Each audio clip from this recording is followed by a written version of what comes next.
a 2012 movie that was based on a series of science fiction novels from 1912.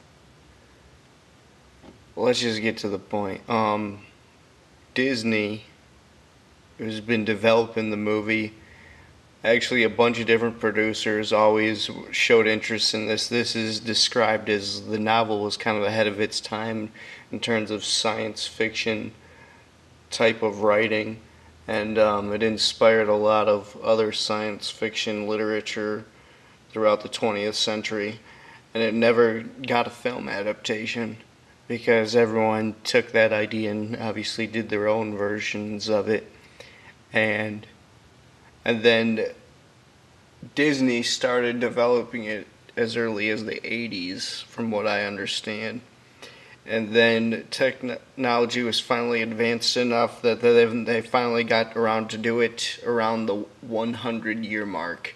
And instead of calling it John Carter of Mars, which is the original title of what it's known for, they dropped the of Mars and just called it John Carter.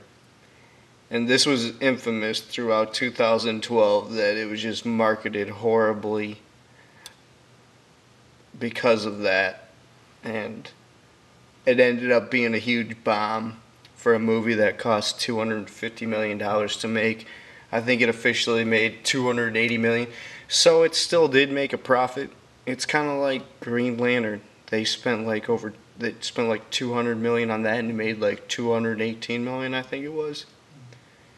Obviously, they want more of a comeback from that. But CGI was fine.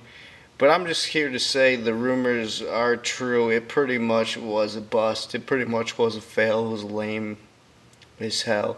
And if you don't have a familiarity with the characters, the concept was kind of decent. But if you don't have a familiarity with the characters, you're kind of lost.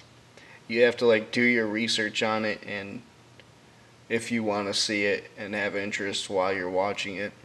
But the only news on it, so because of that, basically, it's in production hell. The director, Andrew Stanton, who's done like all Pixar movies, Finding Nemo, WALL-E, he decided to attach himself to Finding Nemo 2. I remember that was a huge movie. I think that came out in '01. I can't believe they waited this long to do a sequel. Instead of waiting around to do, but they're enthusiastic. Him and the writers are enthusiastic, and the producers to do a sequel. And so is the lead actor Taylor Kirsch, who was in another bust of 2012, the Battleship movie, which I didn't see. But everyone says that's just terrible. It's just a Transformers type of ripoff.